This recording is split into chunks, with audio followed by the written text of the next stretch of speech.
अभी हम कोई अधिग्रहण नहीं कर रहे हैं। अभी जहाँ पर हमारी जमीन है वहीं पर हम लोग निर्माण कार्य करेंगे। पुराना मंदिर था जहाँ भगवान विराजे थे, वह भी स्मारक के रूप में रखा जाएगा। निर्माण समिति के समक्ष चुनौती तो केवल संग्रहालय की मुख्य रूप से होगी। जो 20 गैलरी हैं उसमें क्या कंटेंट जाएगा उसका स्क्रिप्ट लिखा जा रहा है। जो मंदिर पुराना मंदिर था जहाँ भगवान विराजे थे, वह भी स्मारक के रूप में रखा जाएगा। तो ये दोनों चीज़ें हम लोग निर्माण में हैं। पूरी आशा है कि मार्च 31 या 31 अप्रैल तक ये पूर्ण हो जाएगा। तो इस प्रकार अब निर्माण समिति के समक्ष चुनौती तो केवल संग्रहालय की मुख्य रूप से होगी। संग्रहालय की समीक्षा की जानी है, यद्यपि उसकी जानकारी प्रतिदिन मिलती है मुझे। वर्तमान में संग्रहालय में जो 20 गैलरी हैं उसमें क्या कंटेंट जाएगा उसका स्क्रिप्ट लिखा जा रहा है।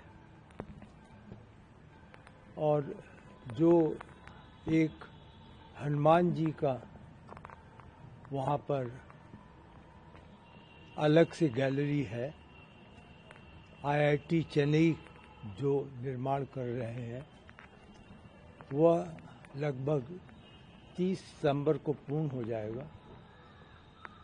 हम लोग कम से कम मैं आपको यह अवश्य कह सकता हूं कि मेरा अनुरोध होगा कि सामान्य श्रद्धालुओं को सीमित रूप से सितंबर के बाद संग्रहालय में जाने की अनुमति मिलनी चाहिए।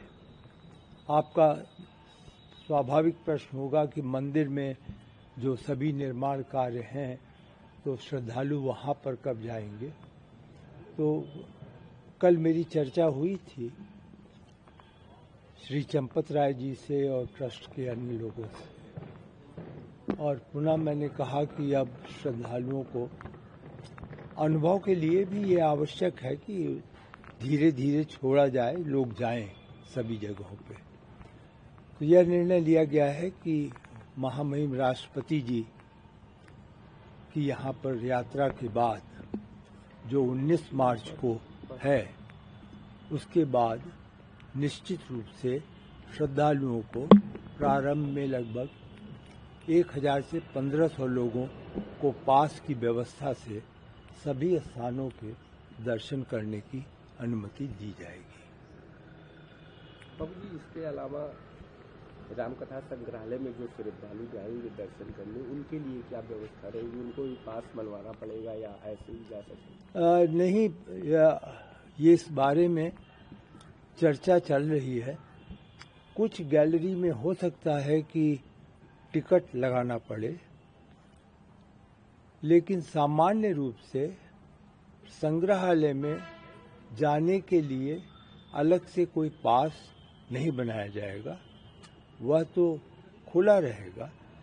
कुछ जो गैलरीज हैं उनके लिए, क्योंकि वहाँ पर हम एक सीमित संख्या में ही लोगों को ले जा सकते हैं, वो उसकी सीमा है, मशीनरी वहाँ पर है, और उसको देखने के लिए जैसे हनुमान जी की गैलरी है, यदि कोई व्यक्ति वहाँ जाएगा तो वो 12 मिनट की पूरी वह 3D में पूरा उसको देखना है और उसको बैठने की व्यवस्था है।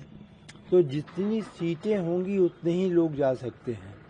तो इसको ध्यान में रख करके हमें पास की व्यवस्था करनी होगी। तो आप जो बता रहे हैं टिकट लगेगा, तो वो टिकट निःशुल्क रहेगा या शुल्क लगेगा? इसके बारे में अभी निर्णय नहीं लिया गया है।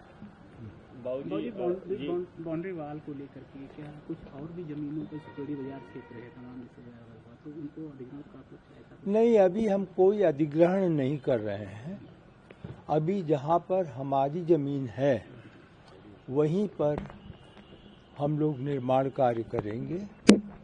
थोड़ा सा अरबिंदो आश्रम जहाँ पर है वहाँ पर हमें, चूँकि बिल्कुल सीमा जो हमारी है उसके नीचे हमारी सभी यूटिलिटी की डक्ट, जैसे बिजली की लाइन गई हुई है, जैसे वहाँ पर पानी की लाइन गई हुई है, सीवर लाइन गई हुई है, तो इसलिए यह आवश्यक होगा कि हम कुछ ज़मीन लें। अभी मैंने आज ही अरबिंदो आश्रम के स्थानीय पदाधिकारी से बात किया है, उनसे केवल यह अनुरोध किया है कि हमें अधिक नहीं ज़मीन चाहिए, 100 मीटर लंबी और 3 मीटर अंदर चौड़ी।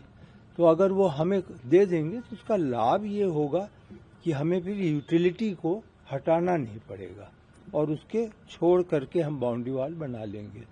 तो अभी तो यह प्रयास है कि न्यूनतम भूमि के आवश्यकता को लें, वरना हम अपने ही भूमि में बाउंड्री वॉल बनाएंगे।